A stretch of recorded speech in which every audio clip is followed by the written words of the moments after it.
Hello, welcome to another video. As it's still January, these yearly goal things are still relevant, right? As you can tell from the title, today I want to talk about some of the series that I really need to finish in 2020. I didn't include these in my 2020 goals video as specifics, except one of them I think, but there are some series that I really want to knock off. Some of these are ones that I've been in the middle of for a fair while, and some of these are just series that I'm really excited about reading and finishing, so want to get to as soon as possible. But I have 8 series here that I would like to conclude and wrap up in 2020, and I thought I would just take you through what they are, and then at the end of the year I will have something to look back on to see whether I did finish all of these series or not. Right, so these are not in any particular order, they're just the order I pulled them off my shelf in, so I'm going to start with the one, they're in a circle around me, I'm going to start with the one that's over there, and that is Crooked Kingdom by Leigh Bardugo. As you probably know, if not you're about to know, me and Becca from Becca and the Books were reading the Grishaverse last year. We were reading a book in the series each month. We did the Grisha trilogy, we completed that, and then we read Six of Crows, and we have not yet got to Crooked Kingdom, so this is the last book in the Grishaverse, or it's not I suppose, because then there's King of Scars. But to wrap up a duology. We did the trilogy, and then this is the second and therefore last book in the duology, the Six of Crows duology. So I need to wrap that up, and then we will have wrapped up the main Grishaverse, because I'm pretty sure King of Scars is the start of a new series. So obviously haven't started that yet, so don't need to finish it. I liked Six of Crows. I didn't love it as much as everyone else does, I don't think, but I liked it enough, and I am looking forward to reading this at some point. It's just when we fit it in, and me and Becca are both busy people, so we haven't got around to that yet. I will read this in 2020, that's for certain, I hope. The next one I have here is The Winter of the Witch by Catherine Arden. This is the last book in the, what is the trilogy called? Winter Night. Oh my god, how did that, I just had a total mind blank on that. But this is the last book in the Winter Night trilogy. I have loved the first two so much. So the first one is The Bear and the Nightingale, and then The Girl in the Tower, and then finally The Winter of the Witch. Follows a young girl called Vasya who is not what society wants her to be in so many ways. I love this series so much. Very whimsical, very magical, very slow and atmospheric, and I'm so excited to conclude this. I have read them one each winter, and it is this winter is this book's turn, so I'm pretty confident that I will get to this one soon. I am very much looking forward to it. I know I'm gonna love it, so it's gonna be a bit heartbreaking as well to finish a series that I've loved so much, and I think this book is probably gonna break my heart, but we will find out when I read it. I cannot wait to get to this. Next on this list is the Folk of the Air series. So I say series, trilogy. I have The Wicked King and The Queen of Nothing to read, so I have only read The Cruel Prince. And I thought I would get to these a lot sooner than I have, because I quite simply haven't got to them.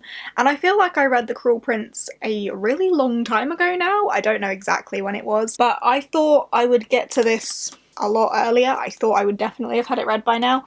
And then Queen of Nothing obviously came out sort of recently, end of last year-ish. So I need to get on that and read these. And you know what? They're actually quite short books.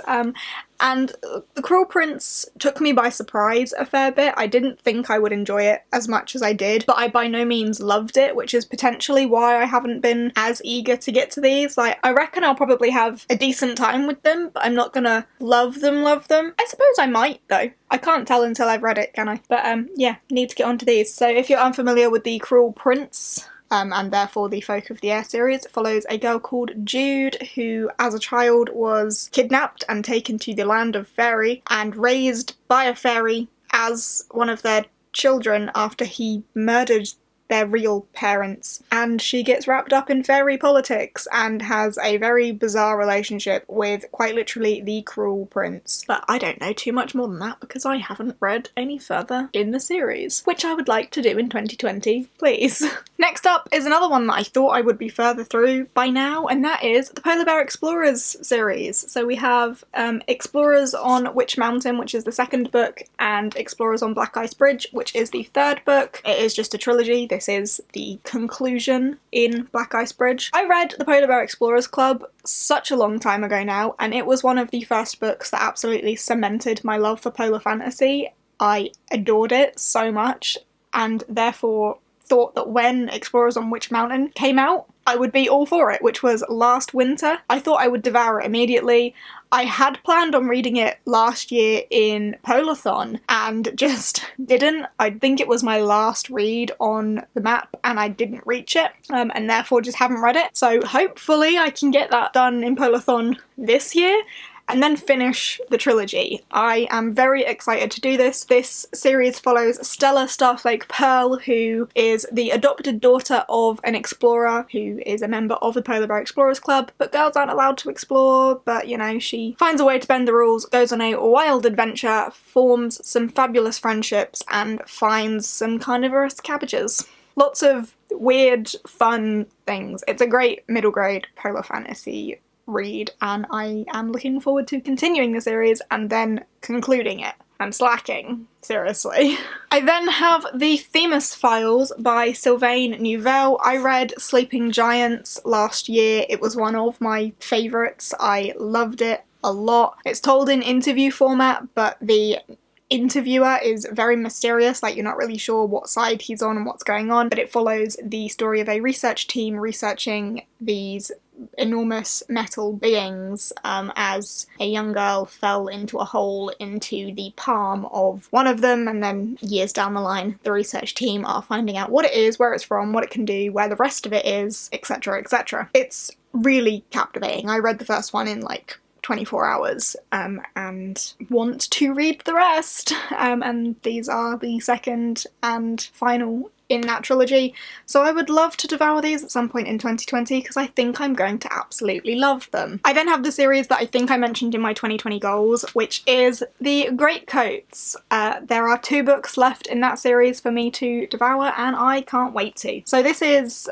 by Sebastian de Castell, his adult fantasy series. I have raved about the first and second one a lot, so you may have heard me talk about these. I am very eager to read these as well. Saint's Blood is on my January TBR and I'm very excited to get to it. And then Tyrant's Throne will be the last one before I conclude that series.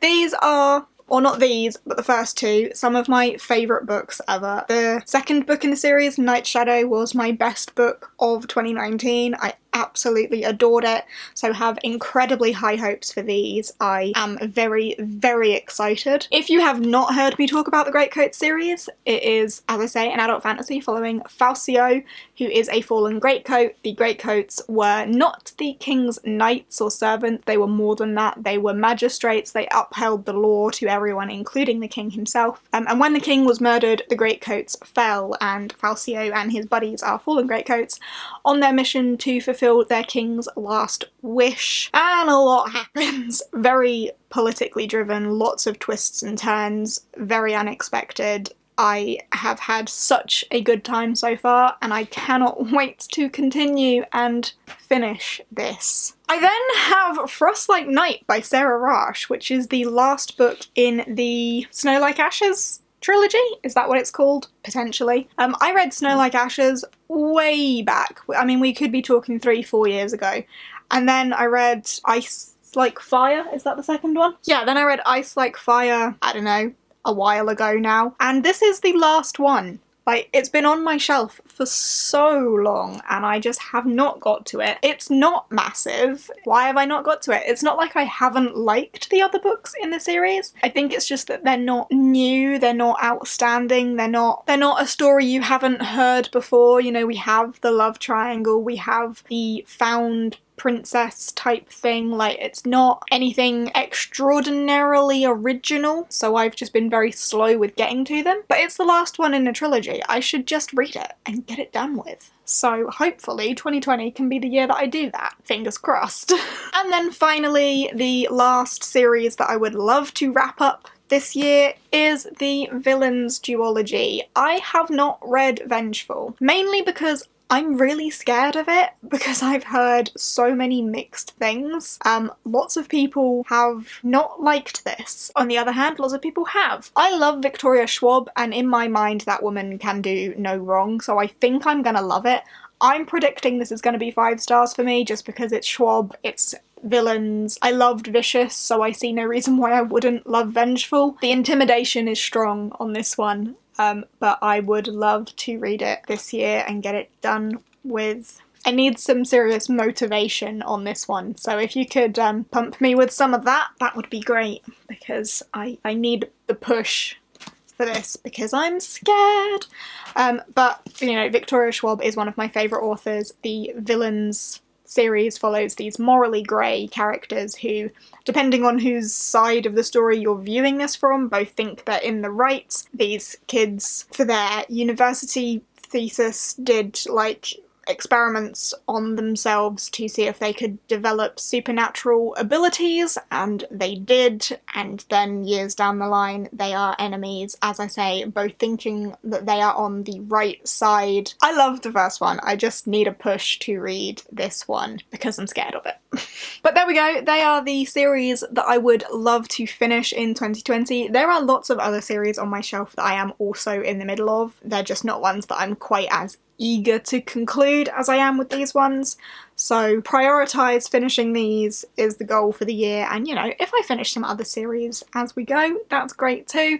But these really do need to be my priority because they're books I'm either, as I say, really excited about or have just been procrastinating on finishing series. Out of this lot, let me know if there's any that you think I should prioritise first, which ones I should get to like immediately and finish those series up first, and if you have any motivation for me to get to Vengeful, I need that, so if you could leave some of that in the comments below, that would be marvellous. Thank you. But that is everything I have for you today, so thanks for watching, I hope you have enjoyed, and I will see you in the next one. Bye!